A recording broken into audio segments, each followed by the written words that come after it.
The ticket doesn't just land on the bench. It flies a sharp white blur before skidding to a stop inches from Judge Frank Caprio's hand. The courtroom freezes. The young man who threw it, Landon Pierce, Billionaire's son, leans back with a lazy smirk. "My father basically owns this city," he says. "Let's not waste my time, Judge." The clerk's fingers stop over the keyboard. Officer Nolan Price shifts his stance, jaw clenched. Somewhere in the back, a phone quietly starts recording. Judge Caprio doesn't raise his voice, doesn't even blink. "Mr. Pierce," he says calmly, "pick up that ticket, and we'll see who owns what in this courtroom. Before we see what happens next, tell me in the comments. Where in the world are you watching from, and what time is it right now for you? And if you believe no last name should sit above the law, hit subscribe and stay with me until the very end of this story." The story of how Landon Pierce ended up standing in Judge Frank Caprio's courtroom doesn't begin with that thrown ticket. It starts hours earlier on a crisp Tuesday morning, when the sun had barely risen over Providence and the city was just beginning to wake. Landon was already wide awake, roaring down Main Street in a cherry red sports car worth more than most homes in the neighborhood. The engine snarled with every gear shift, echoing off the brick walls as if the road itself were clearing the way for him. He wasn't thinking about traffic laws. He wasn't thinking about safety. He wasn't thinking about anyone but himself. Bluetooth buds in his ears, he was mid-conversation with a friend. "Dad's closing that waterfront deal today," Landon bragged. "If it goes through, we'll practically own the whole east side. Imagine the kind of access that gives me." He laughed an easy, privileged laugh just as he sped past a school zone sign without slowing. To him, the city was a playground, and he was untouchable. Up ahead, a faded blue sedan signaled to merge into Landon's lane. It moved slowly, cautiously, like its driver was measuring every inch of traffic. Inside that sedan sat Walter Briggs, 79 years old, Navy veteran, retired machinist, and grandfather of one. His granddaughter Lily sat in the back seat, legs swinging, clutching a small notebook. She was nervous. Today was her checkup at the VA Children's Outreach Clinic, a follow-up from a respiratory issue she'd been battling for months. "Almost there, sweetheart," Walter said, smiling into the mirror. Landon saw the merging signal, and instead of easing up, he pressed harder on the accelerator. "Oh, look at this," he scoffed to his friend. "Some old guy thinks he can cut me off." He swerved forward, deliberately blocking the sedan with inches to spare. Walter's hands tensed on the wheel. The tires screeched. Lily gasped and instinctively grabbed her seatbelt. But Landon wasn't finished. He tapped his brakes once, twice, just to teach a lesson, as he'd later put it. The sedan shuddered again. Lily let out a small cry, one she tried to hide but couldn't. Walter's heart pounded. He could handle danger. He'd faced worse in uniform. But the thought of his little granddaughter being terrified because of a stranger's arrogance that shook him. "Grandpa," she whispered, "it's okay, Lily. Just a rude driver." Behind them, another car slowed, giving space, but Landon didn't care about the ripple effect he was causing. His world existed inside the leather-trimmed cabin of his car and nowhere else. The moment traffic opened, he pulled alongside Walter's sedan. He rolled down the passenger window, leaned out, and shouted, "Maybe it's time to retire that antique, Grandpa." Walter kept his eyes forward. Lily buried her face in her notebook. A police cruiser parked half a block away had the perfect vantage point. Officer Nolan Price, 15 years on the force, known for catching what others missed, watched the whole thing like a slow-motion replay of trouble he'd seen too many times before. Young driver, expensive car, no patience, no awareness of the people he was putting at risk. Price switched on his lights, and the moment those blue and red flashes hit Landon's rearview mirror, irritation twisted across his face. "You've got to be kidding me," he muttered into his earbuds. "I didn't do anything." "But he pulled over, fast cars or not. You didn't outrun Price." The officer approached with calm professionalism. "License and registration, please." Landon handed them over with 2 fingers. as though doing Price a favor. "That guy cut me off first," he said. "I was just correcting him. Maybe you should pull him over." Price kept his tone even. "Sir, you braked aggressively in front of a vehicle with a child passenger. That's reckless endangerment." Landon snorted. "Relax. I barely tapped the brakes." The body cam captured everything: tone, posture, arrogance. When Price handed him the citation, Landon didn't even pretend to care. He took it, flicked it between his fingers, and before stepping back inside his car, said, "Good luck with this. Dad's lawyers handle stuff like this in their sleep." Then came the text message, the one Judge Caprio would later read aloud. "Some old vet blocked me on Maine. Gave him a lesson. Got pulled over. But Dad's team will fix it." He sent the message and sped away, leaving Officer Price standing alone with a cloud of exhaust and a familiar heaviness in his chest. Because he knew how cases like this usually went. Phone calls, influence, special favors whispered into the right ears. Walter reached the VA clinic late, his hands trembling slightly. Lily tried to be brave, but she clung to his arm and didn't speak for several minutes. Staff noticed children always showed the emotional truth adults tried to hide. "Someone scared you on the road today?" one nurse asked gently. Lily nodded but didn't look up. Walter squeezed her hand. "Some lessons," he told the nurse quietly. "People think they have the right to teach." That afternoon, before the incident report was even finalized, the first phone call came. "Ward Global Holdings legal office," the voice said. They asked about the citation. They asked who the officer was. They hinted at an administrative resolution. Officer Price logged everything, every call, every voicemail, because the truth mattered, and truth needed a paper trail. Meanwhile, Landon went on with his day gym, lunch with friends, an Instagram story showing his car with the caption, "Almost got slowed down by traffic peasants today." His followers laughed. Some reposted. No one questioned him. He had no idea that Walter had filed a witness statement. He had no idea Officer Price had submitted the body cam. He had no idea security footage from Maine and Elm clearly captured the entire encounter. And he definitely didn't know that Judge Frank Caprio was scheduled for morning court the following Tuesday. When the clerk called his name in that courtroom, City of Providence versus Landon Pierce case 2025, TR 5041, Landon walked in with the same swagger he'd had on Main Street. The smirk, the entitlement, the belief that nothing could truly touch him. And then he threw the ticket. That single flick of his wrist didn't just send a piece of paper sliding across the polished bench. It sent the entire courtroom into a hush so deep you could hear the fluorescent lights hum. It was the moment where the road, the past, the privilege, the lies, the bravado, all of it finally collided with someone who would not be moved, someone who did not care about his last name, someone who believed that even the wealthy had to look in the mirror eventually, and that someone was Judge Frank Caprio. The moment the ticket skidded to a stop, the oxygen inside the courtroom changed, not visibly, not in temperature, but in tension. Something invisible tightened, like an unseen hand lowering slowly onto Landon's shoulder. The kind of pressure that doesn't break bones, only illusions.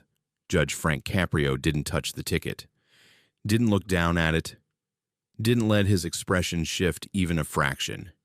Instead, he lifted his eyes and fixed them on Landon with a calm so controlled it felt almost surgical.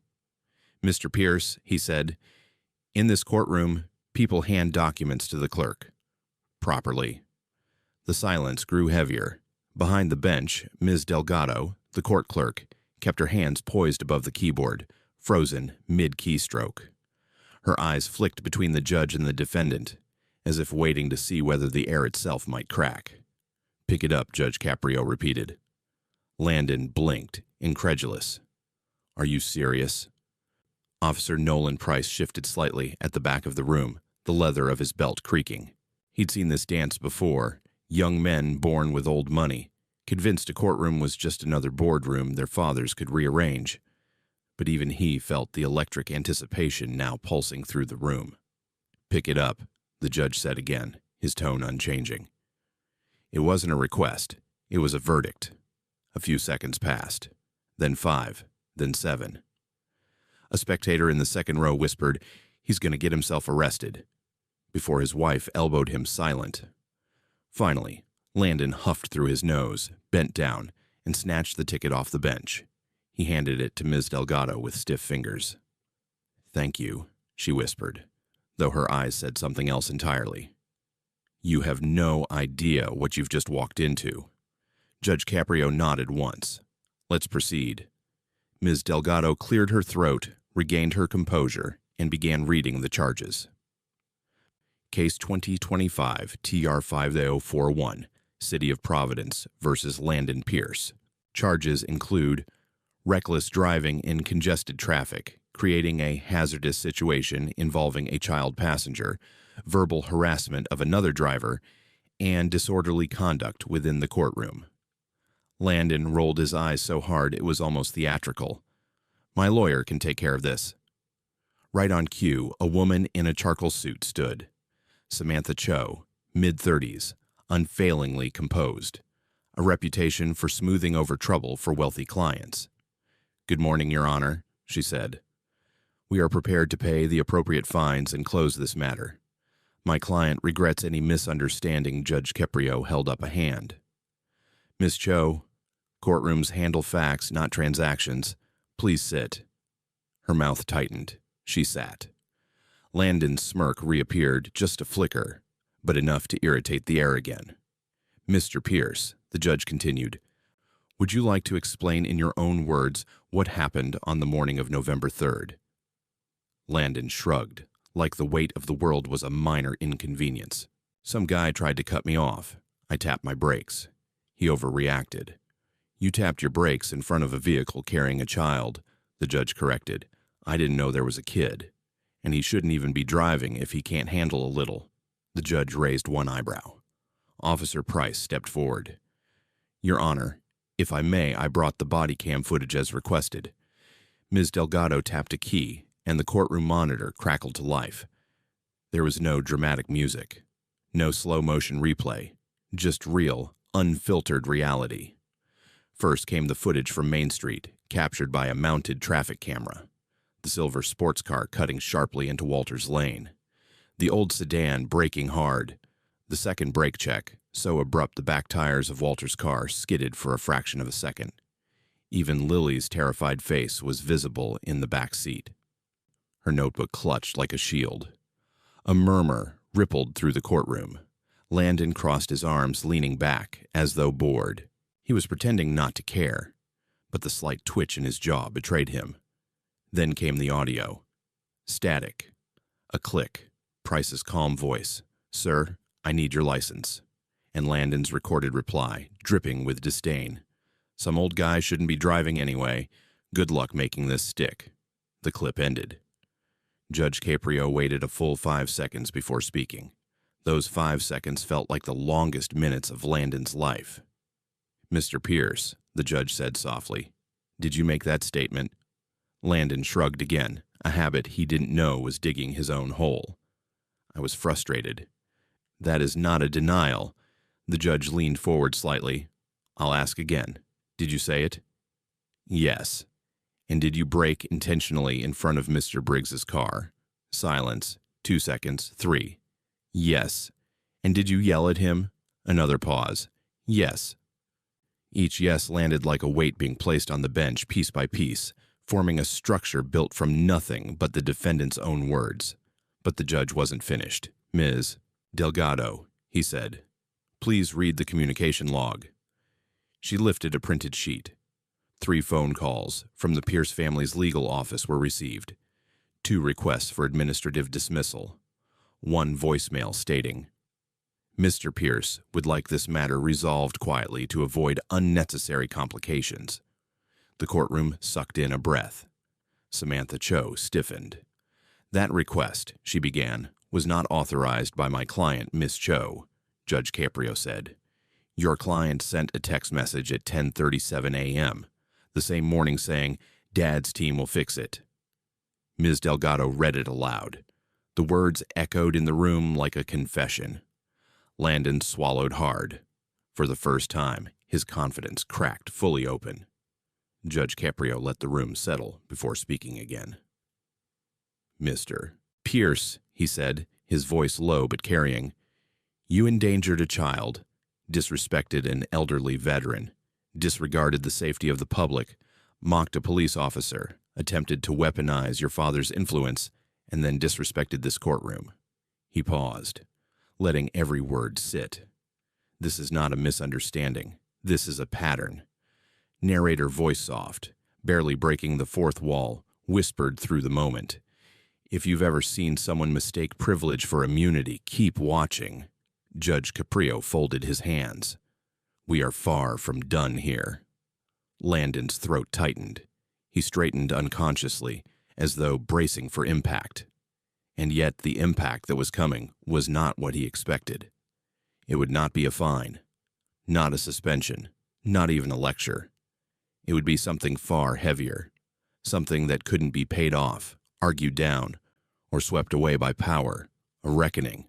Judge Frank Caprio's fingers rested lightly on the edge of the bench, the only hint of movement in a courtroom that felt carved from stone. Landon swallowed, suddenly aware of the heat in his face, the weight of dozens of eyes on him, and the faint hum of fluorescent lights that now sounded like a warning siren threading through the silence.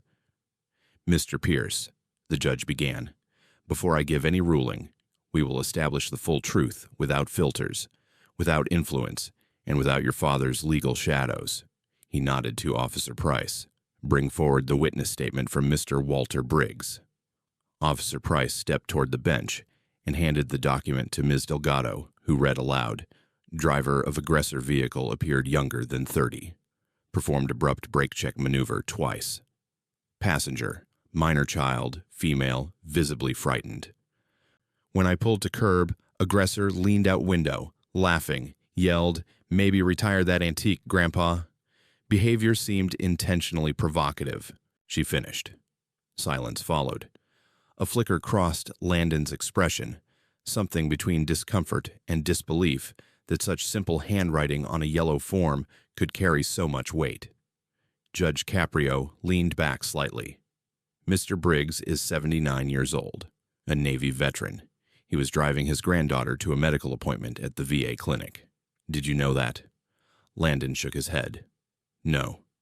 "Did you care?" There it was. A question sharp enough to break through any scripted apology. Landon didn't answer. Judge Caprio continued, tone steady. "Let me tell you something about veterans, Mr. Pierce. They carried burdens so this country wouldn't collapse under its own weight. At minimum, we owe them one thing: basic respect. And that day, you did not give him even that." Landon's jaw clenched. He looked down. Samantha Cho whispered urgently, "Stay composed," but even she could feel the balance of the room shifting. Next, the judge tapped the bench twice. "Ms. Delgado, play the intersection footage again, this time slow motion." On the monitor, the scene unfolded frame by frame. The Honda signaled. The sports car accelerated. The near collision. The brake check. Lily's small body jerking forward. Even slowed down, the impact wasn't physical. It was emotional. A soft gasp came from someone in the back row. Judge Caprio let the final frame linger, Lily gripping her seatbelt, eyes wide like a deer startled by headlights. Then he turned to Landon. "You did not just endanger Mr. Briggs. You frightened a child, a little girl who trusted her grandfather to keep her safe on a road you treated like a racetrack." Another pause. Measured. Heavy. "Do you understand the gravity of that?" Landon's voice, when it came, was small. I didn't know." "That much," Judge Caprio replied gently, "is obvious." But gentleness from this judge was never softness. It was the moment before the scalpel cut. He straightened his notes. "Now, there is another matter. The attempts at influence." Samantha stiffened. Judge Caprio gestured toward the speaker. "Play the voicemail." The same smooth corporate voice filled the room. "Mr. Pierce requests that this matter be dismissed administratively. Avoid unnecessary complications. Contact our office. Resolve quietly. When it ended, even the air felt embarrassed for Landon. The judge folded his hands. "Mr. Pierce, did you authorize these calls?" "No," Landon replied, but without conviction. "You sent a text saying, 'Dad's team will fix it.' That alone indicates expectation and intent." Landon didn't argue. Couldn't. The judge continued. "When truth is uncomfortable, many people try to buy silence. They try to patch holes in character with dollars, but dollars do not fill moral gaps." He glanced briefly at the rows of spectators. The public deserves transparency, especially when influence tries to creep where justice should stand. Then he looked directly at Landon. "And you deserve something more than money can buy a chance to understand the consequences of your actions." A murmur stirred. Samantha Cho inhaled sharply, as though sensing the shift toward something she could not litigate away. Judge Caprio opened a folder labeled Findings. "In reviewing this case, I find overwhelming evidence of reckless driving and intentional endangerment. I find clear evidence of verbal harassment. I find irrefutable documentation of attempted external influence. And I find conduct today throwing a citation at the court displaying deep disregard." He paused. "But fines alone will not change you, Mr. Pierce. Not someone who considers them pocket change." Landon flinched. "For that reason," the judge continued, "this court will impose a restorative accountability plan." Samantha leaned forward. "Your Honor, we respectfully—" "No." The judge said simply, "You will listen." The courtroom held its breath. First, Judge Caprio said, "You will meet Mr. Briggs and his granddaughter in person, if they consent. You will look them in the eyes and apologize, not for optics, not for the press, but because respect doesn't exist unless it costs you something." Landon swallowed hard. "Second, you will complete 250 hours of community service at the Providence Veterans Outreach Center. You will work under the supervision of Ms. Linda Hawkins. She will document your hours. She has my full trust." Officer Price nodded approvingly. "Third, you will participate in 2 ride-alongs with the Providence EMS unit. As you endangered others on the road, you will witness the consequences of reckless driving." A few spectators murmured good under their breath. "Fourth, you will give 3 public presentations at area high schools about safe driving and respect for elderly drivers." Landon shifted. Public speaking was one thing. Public humility was another. "Fifth," the judge said, "you will write a 1,200-word reflection titled, 'Privilege Doesn't Equal Permission.'" Samantha nearly stood again but caught herself. "And sixth," Judge Caprio concluded, "your license will be suspended for 60 days. After that, you will undergo a mandatory safe driving course before reinstatement." Landon's mouth opened slightly, but no sound came out. The judge tapped his pen once, a soft punctuation mark. "These are not punishments, Mr. Pierce. They are opportunities. You may dislike them, but they will change you if you let them." He leaned forward just enough that the gravity of his words pulled the entire courtroom closer. "Money can buy you a car. Money can buy you lawyers. Money can buy you silence sometimes. But money cannot buy character. It cannot buy decency. It cannot buy the respect you lost on Main Street." Each word hit Landon like a weight dropped onto his shoulders. The judge's voice softened, but that softness was harder than steel. "Mr. Pierce, today is the day you decide who you are. Are you someone whose life is built on influence or integrity?" Landon looked up, eyes reddening at their edges. The question lingered, not just for him, but for every soul in the room, and for every viewer watching this story unfold. Judge Caprio closed the folder. "This court will reconvene in 6 months for review. Mr. Pierce, your work begins today." The gavel struck once, a clean, resonant note. And just like that, the boy who arrived, believing the world bowed to his name, walked out of the courtroom with something far heavier than a fine. He walked out with responsibility and the first cracks of change. Landon Pierce had walked into the Providence Veterans Outreach Center many times before, but only from the outside, through tinted car windows, on his way to fancy brunch spots or business meetings with his father. He never imagined he would walk into it as a court-ordered volunteer wearing jeans, a plain sweatshirt, and a forced humility that didn't quite fit. The morning air was cold enough to sting. As he approached the front door, he saw the small brass plaques lining the wall names of donors, fallen veterans, and volunteers who had served more hours than he'd spent studying in college. His steps slowed without him meaning to. Inside, the reception area buzzed with the quiet hum of printers, phones, and low conversation. A few older veterans sat around a round table discussing paperwork and doctor's appointments. When they saw Landon, their chatter dipped. One muttered, "That's the rich kid from the news." Another grumbled, "Courtroom hotshot."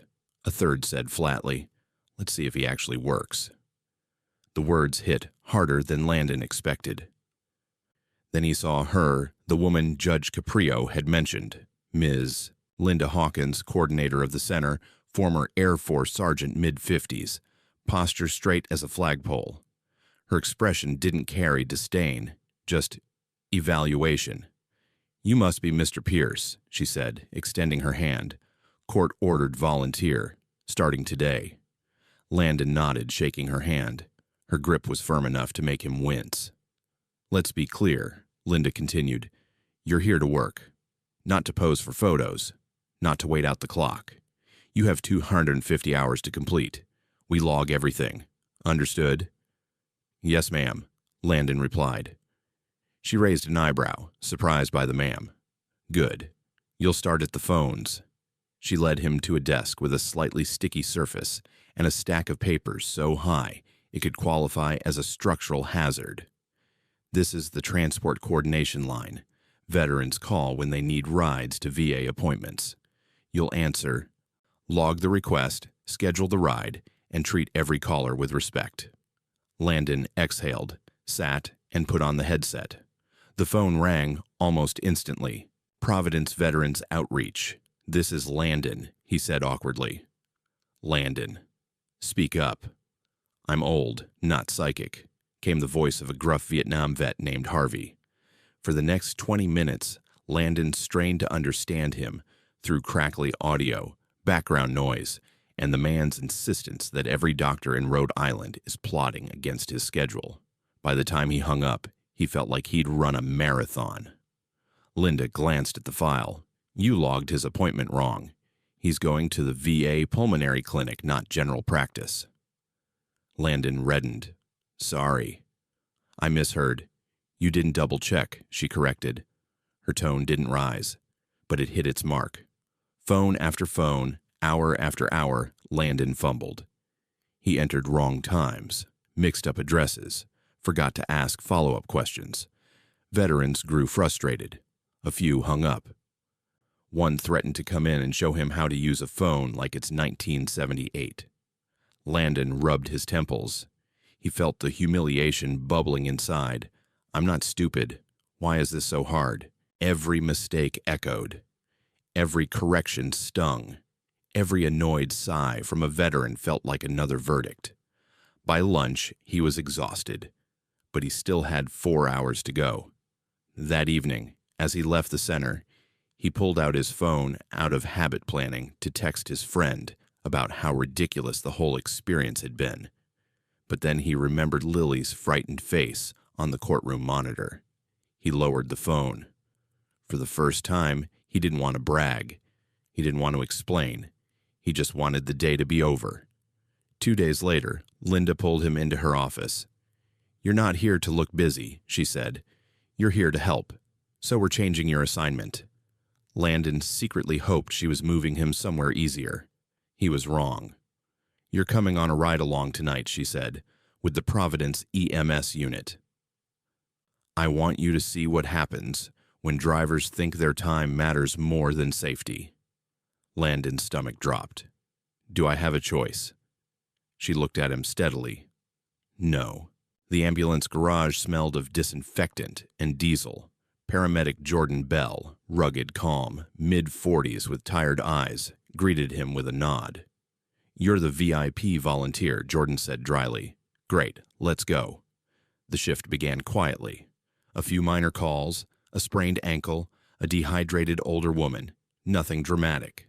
Landon was beginning to think maybe this wouldn't be so bad. Then the radio crackled. Unit 12, respond to Main Street and Fulton vehicle collision, possible injuries. Elderly driver, child passenger. Multiple witnesses reporting aggressive driving by other vehicle. Landon's breath froze. Main Street, child passenger, aggressive driving. His pulse hammered against his ribs. Jordan floored the ambulance. Sirens pierced the night. When they arrived, the scene was chaos, flashing lights, bent metal, a twisted bumper scraping asphalt. Firefighters worked to pry a jammed door open. A little boy sobbed as another paramedic examined his arm. Landon stared, his stomach twisting so violently he thought he might be sick. Jordan moved with practiced efficiency. "Driver's conscious," he said. "Hit by someone who cut him off and braked too suddenly." "Sound familiar?" He didn't say it accusingly, just factually. But Landon felt the words like shrapnel. Nearby, a police officer placed handcuffs on a young driver crying into his sleeves, repeating, "I didn't mean it. I swear I didn't mean it." But that didn't matter. Landon could see that now. Didn't matter the intention, only the impact. Then Jordan pointed to a blood-stained jacket draped over a stretcher. A Navy veteran's jacket. The world tilted. It wasn't Walter's, but it didn't matter. It could have been. And suddenly, Landon was back in the moment he'd braked in front of that sedan. Back in the glare of his taillights. Back in the scream of rubber. Back in Lily's wide, terrified eyes. He staggered back, gripping the ambulance door. Jordan gave him a long, measured look. "You okay?" Landon nodded, but his voice cracked. "Yeah, just give me a second." Jordan didn't push. Instead, he said quietly, "Reckless driving doesn't kill on purpose, but it kills just the same." When the shift ended after midnight, Landon didn't speak. Not during the ride back. Not during the walk to the bus stop.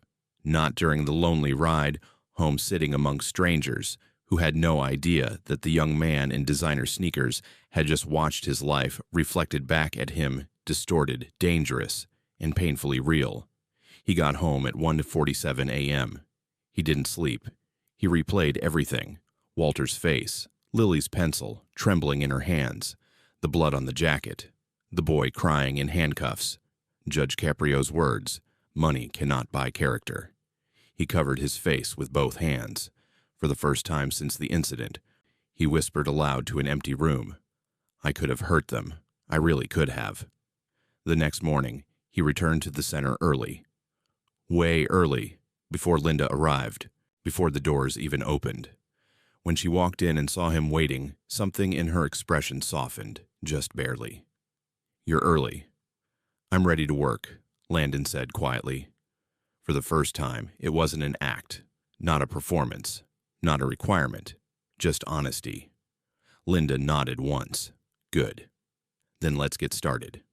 Over the next days, Landon answered phones more carefully, asked clearer questions, double-checked every detail. Elderly veterans still yelled at him sometimes, but now he didn't get defensive. He listened. He apologized. He fixed errors. He learned. If arrogance had been a thick shell, it was beginning to crack. And through those cracks, something new was beginning to grow.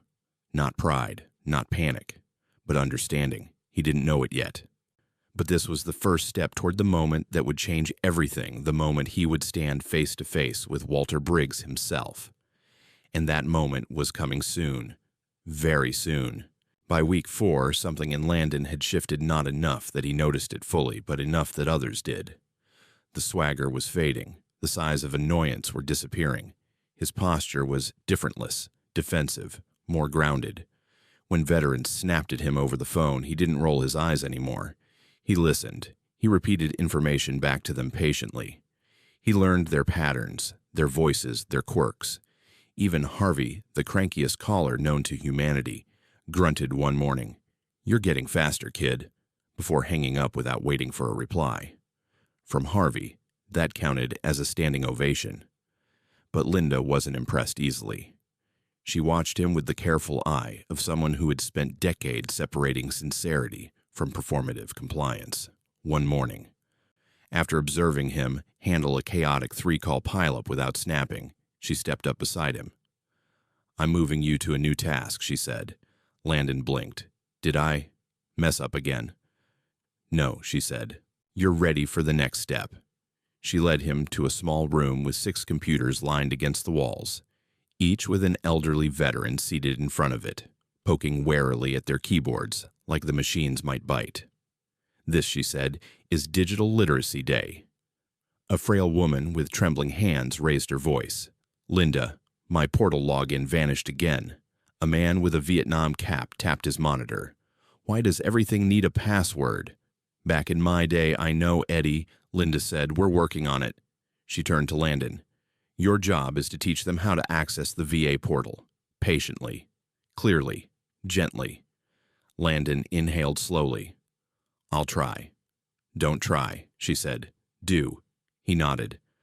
The next hour was a battlefield without weapons, just confusion, frustration, and a parade of forgotten passwords. But something clicked in Landon. Instead of feeling irritated, he felt protective. These men and women had lived full lives, fought wars, raised families, survived hardship. Technology shouldn't make them feel small. He crouched beside Eddie. "Okay, sir. Let's start again. What's your email?" "I don't remember," Eddie muttered. "You wrote it on that yellow sticky note you keep in your pocket," Landon reminded him gently. Eddie blinked. "How'd you know that?" "You checked it 6 times already," Landon said, smiling. Eddie huffed, but the corners of his mouth twitched. "Smart-ass kid." A different kind of warmth surged through Landon. It wasn't praise. It wasn't approval. It was connection. For the first time since his sentencing, he didn't feel like he was paying a debt. He felt useful. Linda watched from the doorway, arms crossed, not disapprovingly but thoughtfully. "He's learning," she murmured to herself. As the weeks passed, Landon's hours totaled 14, 27, 41, 63, 89, and with those hours came something else stories. A Marine named Victor told him about the night he carried a wounded friend through a jungle, refusing to leave him behind. A retired medic named Susan told him about the first time she froze during an emergency, and how an older nurse whispered, "Courage doesn't mean being unafraid. It means acting anyway." And slowly, without him noticing it, Happen Landon began asking questions. Interested questions, real questions. What made you join the Navy? How do you stay calm under pressure? What do you wish younger people understood about respect? The veterans weren't gentle in their answers, but they were honest. And honesty was something Landon had never been taught to value. Then came the day Linda told him, "It's time." He didn't need to ask what she meant. He felt it in his bones, the dread, the anticipation. He was going to meet Walter Briggs and Lily. His breath shortened. Are they willing to see me?" Walter agreed, Linda said. "Lily will come if she feels comfortable." "What if she's scared of me?" "Then you'll sit with that," Linda said simply. "You caused the fear. You don't get to control the healing." Landon nodded slowly. He didn't argue, didn't deflect. The meeting was scheduled for Thursday afternoon at a quiet community center room.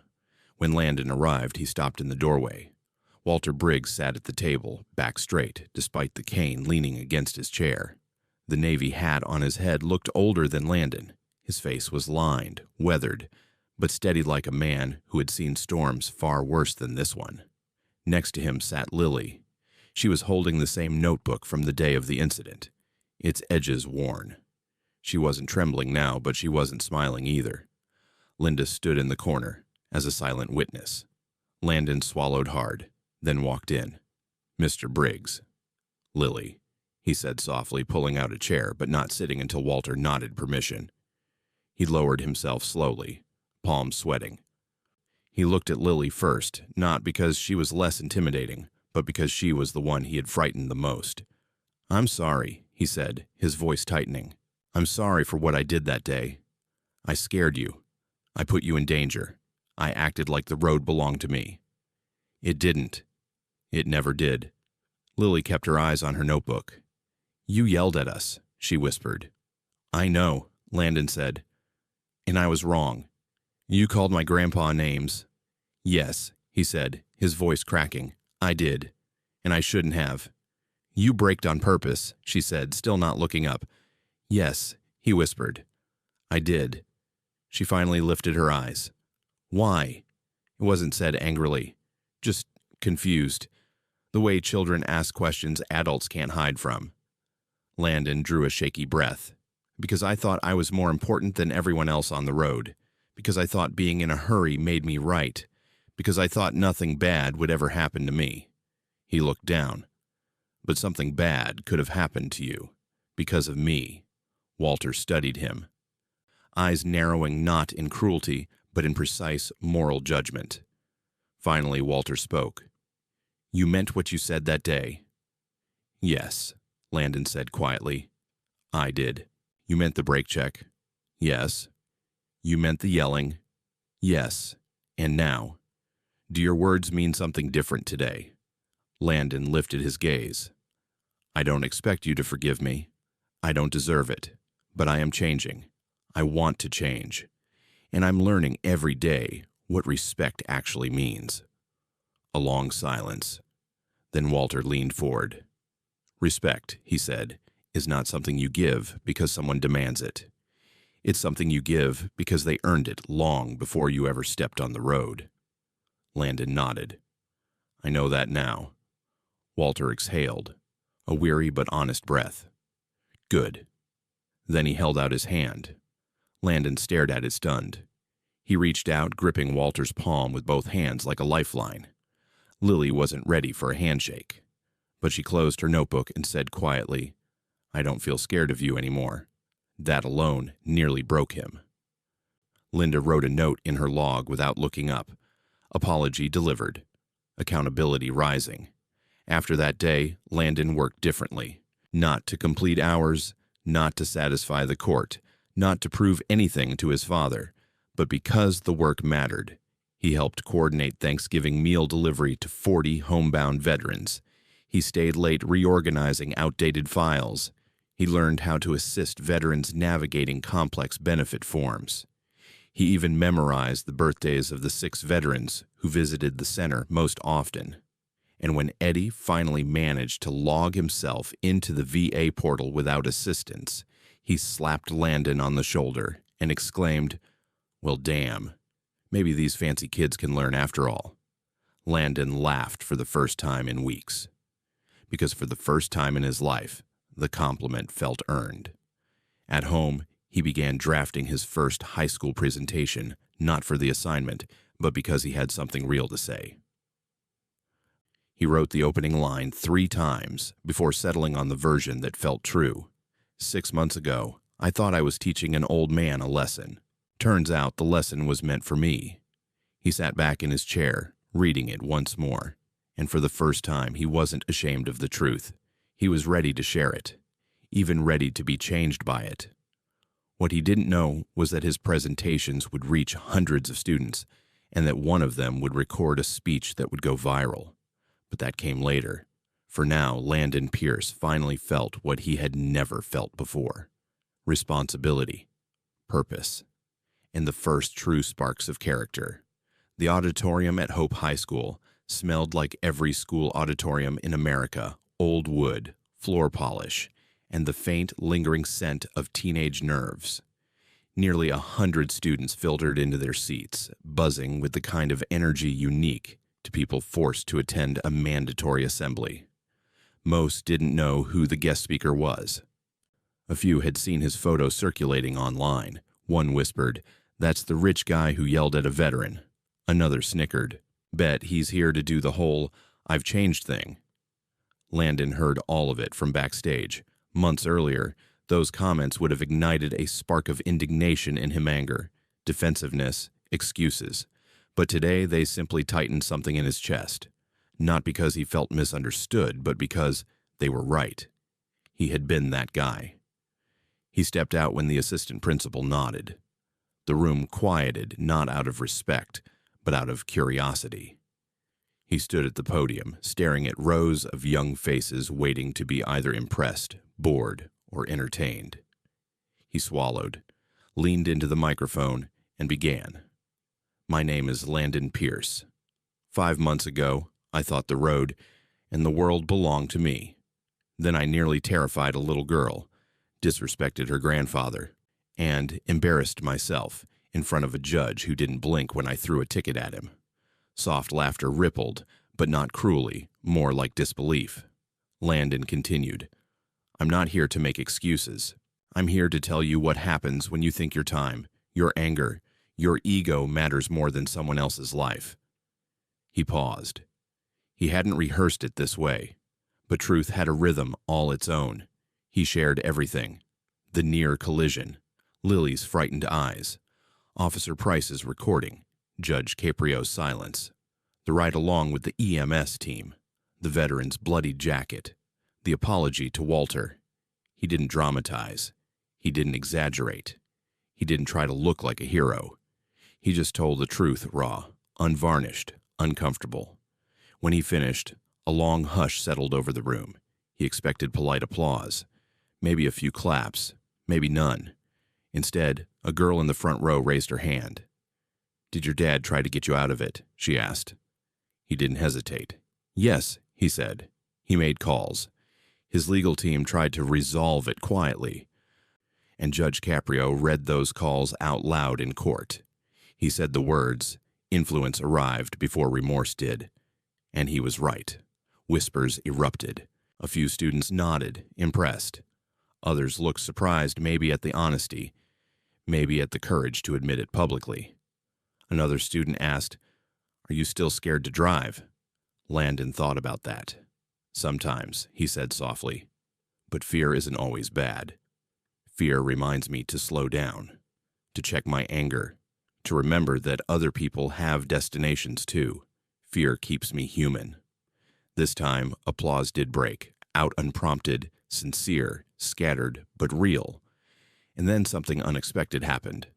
A boy near the back hoodie, up, arms crossed, lowered his hood and said loudly enough for others to hear, My dad got hit in an aggressive driving accident. Guy never said sorry. So thanks for apologizing to that girl. And her grandpa. The room went still. Landon looked at the boy and nodded once, firm, grateful. And when the assembly ended, the assistant principal walked up to him with misty eyes. You should know, she said. I've never seen these kids that quiet during anything. The second presentation at Classical High School was bigger, nearly 200 students. A teacher recorded a segment and posted it on social media. Overnight, it hit 40,000 views. A clip of Landon saying, Respect on the road isn't optional, it's the only thing preventing tragedy, spread quickly. A few trolls mocked him, but most comments were supportive. One said, This guy messed up, but he's owning it. That's rare. Linda saw the video the next morning. She handed him her phone. Not bad, Pierce, she said. Not bad at all. The third talk at Central High School was the toughest. The auditorium was chaotic, half the students uninterested, a few making snide comments. But Landon didn't flinch. His voice stayed steady, even when someone yelled, Rich boy privilege. He simply answered, You're right. I used my privilege the wrong way. But this, he gestured at himself, the crowd, the moment, this is how I'm trying to fix it. That shut the hecklers down faster than any reprimand. By the end, even they listened. Meanwhile, at the outreach center, Landon's hours continued stacking up. 100 hours, 120, 170, 200. The veterans started treating him differently, not like a spoiled kid being punished, but like a young man trying to learn something important. Walter visited the center once and nodded quietly at him from across the room. That nod meant more to Landon than any praise he'd gotten in his entire life. One afternoon, Eddie the Portal challenged, password-hating, chronically salty veteran patted Landon's shoulder and said, You remind me of my nephew. Idiot when he was young. Turned out all right. In Eddie's language, that meant, I'm proud of you. Landon grinned. "Thank you, Eddie." "Don't thank me," Eddie grumbled. "Just don't crash into nobody." Then came the short film. At first, Landon wanted to create something sleek, high quality, cinematic, polished. But Linda rejected the idea instantly. "No production glamour," she said. "No branding. No ego. Tell the truth. That's all." So he wrote a script draw, honest. He filmed interviews with 3 other young drivers who had faced consequences after reckless behavior. They spoke openly about speeding, texting while driving, tailgating. He filmed himself too, sitting alone in a chair, looking directly into the camera. "I thought being in a hurry gave me permission to treat people as obstacles," he said. "But obstacles are people. People with families, fears, stories. I forgot that. I won't again." The film ended with a simple line: "Respect travels faster than anger." When he submitted the final cut, even Linda paused while reviewing it. She looked at Landon differently, less like a case file, more like a person. "This," she said quietly, "is good work." As spring warmed Providence, his final hours were nearly complete. His file aunts thick with warnings and misconduct was now filled with service logs, feedback forms, workshop notes, and his 1,200-word reflection titled "Privilege Doesn't Equal Permission." The essay didn't hide his shame. It didn't ask for sympathy. It didn't pretend the past hadn't happened. It simply showed understanding and growth. Walter read it. So did Lily with her mother's help. Walter's comment: "He apologized like a man, not a last name." Lily's: "I'm glad he changed." Linda put both letters in the final file. When the 6-month review hearing arrived, Landon stood alone before the bench. No father, no lawyer, just him. Judge Caprio reviewed the file slowly, page by page. Finally, he looked up. "Mr. Pierce," he said, "summarize what you learned." Landon's voice didn't shake. "I learned that road rage is cowardice disguised as control. I learned that veterans earned respect I never gave. I learned that a child's fear is never justified by my impatience. And I learned that money can erase tickets, but it can't erase harm." The judge nodded slowly. "Mr. Briggs submitted a statement," he said. "He forgives you." Landon's breath caught. Judge Caprio continued, "You have completed every requirement with integrity. I am lifting your suspended fine. The remainder of your penalty stands. Your case will be marked as successfully restored." Then the judge said something he rarely said. "You did well, Mr. Pierce. Truly." For a moment, Landon felt 23 years of arrogance dissolve into something he hadn't felt since he was a child: pride. But the right kind. The kind earned, not inherited. After the hearing, Officer Price approached him. "You turned a corner," he said. "Glad to see it." Landon nodded. "Thank you, Officer Price, for not looking the other way that day." Price shook his head. "Truth protects everyone." Landon understood it now better than ever. 2 weeks later, the Providence Journal published a feature, From Reckless to Responsible: How One Case Sparked a Citywide Safe Driving Initiative. But for Landon, the real transformation wasn't in the newspaper. It was in how he felt each time he looked at the road. He saw people now, not obstacles, not delays, not targets for his frustration, people. And that made all the difference. 3 years passed, not suddenly, not dramatically, just the slow, steady turning of days into months, and months into years.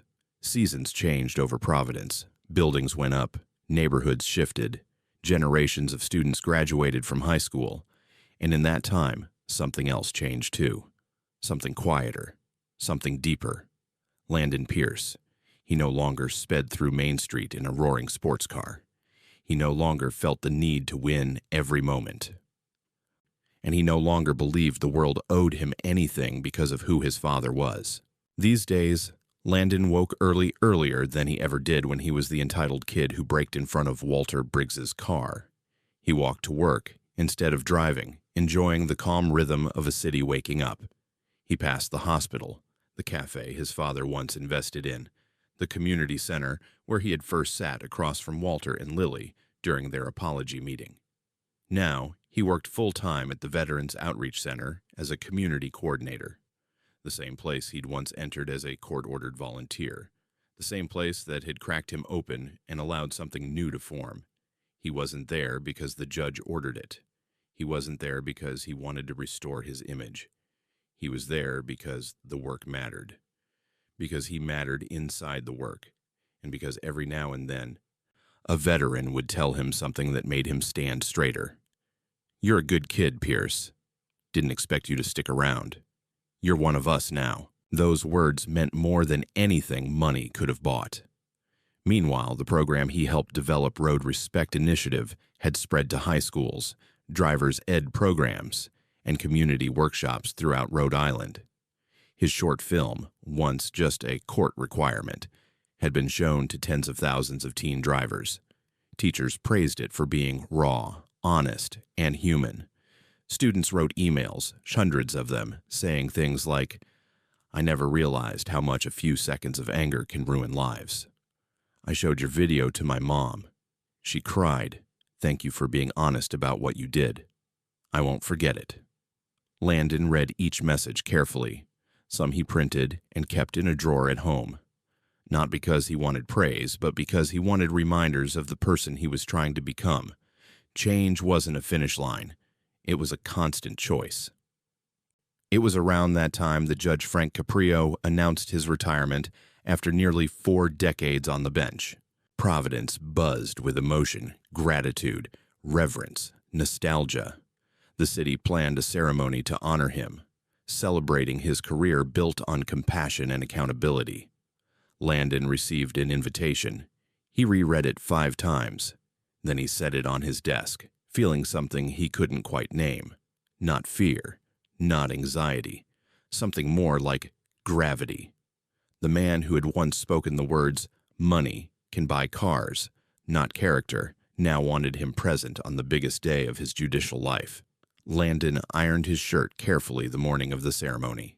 He trimmed his hair. He rehearsed a small speech in his head. Not because he was asked to speak, but because he felt he might need to. The ceremony took place in the very courtroom where he had stood as a defendant. Families, officers, attorneys, and former defendants filled the seats. News cameras rolled quietly in the corners. A plaque with Judge Caprio's name glistened under the lights. Landon sat in the 3rd row. When the judge entered, the entire room rose to its feet in a standing ovation that seemed to last forever. Judge Caprio smiled, humbled, his eyes moist with emotion. After several speeches from city officials, the moderator said, "We would now like to invite someone whose life was profoundly transformed in this courtroom, Mr. Landon Pierce." A ripple of recognition passed through the audience. Landon walked to the podium, heart pounding. Judge Caprio raised his eyebrows, surprised but not displeased. Landon took a breath, then another. Then he began. "Your Honor," he said, "8 years ago, I walked into this courtroom believing it belonged to me. I thought my name, my money, and my arrogance made me untouchable. And then you looked at me not with anger, but with clarity, and you gave me something I didn't expect."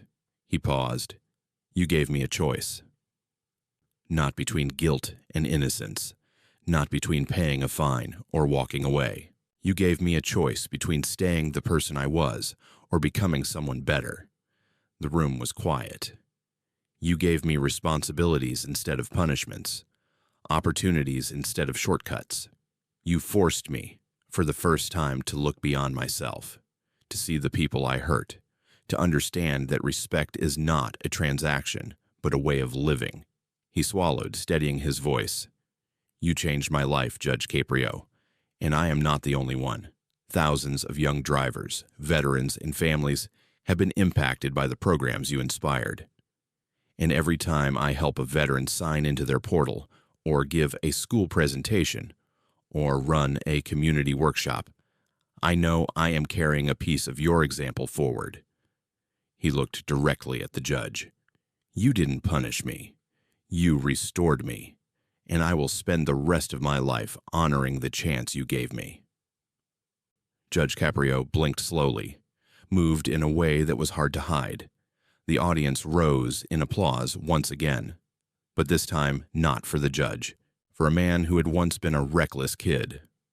After the ceremony, Judge Caprio pulled Landon aside. "You did well," he said. "I'm proud of you." Landon smiled. "Thank you, Your Honor. But remember," the judge added gently, "growth isn't measured by speeches. It's measured by everyday choices." "I know," Landon said. "I'm still making them." The judge nodded. "Good. Keep going." Years passed again. Landon rose to become the Director of Community Restorative Programs for the Rhode Island Veterans Affairs Department. He oversaw dozens of initiative support groups, transportation programs, youth driver workshops, mentorship sessions. He traveled to schools across the region telling his story and teaching young drivers empathy.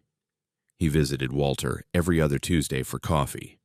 Walter was older now, slower, quieter, but still sharp enough to tease Landon. "You're all right, kid," he often said.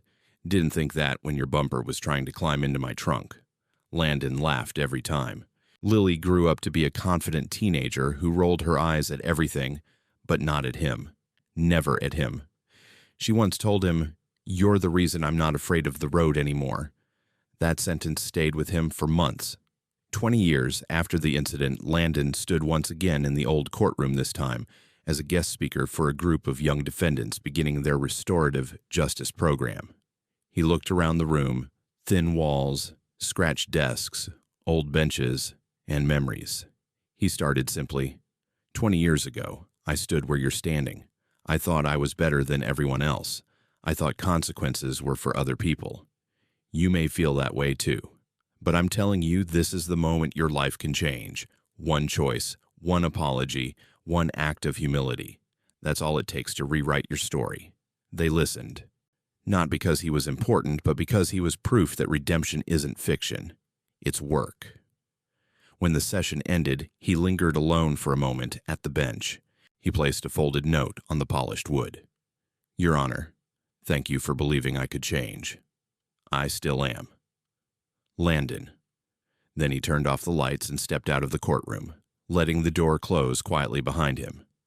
The lesson continued, as it always would. Respect travels farther than any care, and it always arrives exactly where it's needed. Every person who watches this story will see a piece of themselves somewhere inside it, maybe in Landon's anger, in Walter's patience, in Lily's fear, or in the quiet strength of a judge who understands that mercy without accountability is hollow, and accountability without compassion is cruel. What happened in that courtroom wasn't just a legal moment, it was a human one. Life will always put someone slower in front of you, someone fragile, someone learning, someone vulnerable. And in those moments, your character, not your name, not your money, not your speed will determine the kind of person you are. So ask yourself, when the world gives you power, will you use it to push others aside or to lift them? Tell me in the comments, do you think Judge Caprio's restorative sentence was the right one? And if you believe stories like this matter, don't forget to subscribe for more.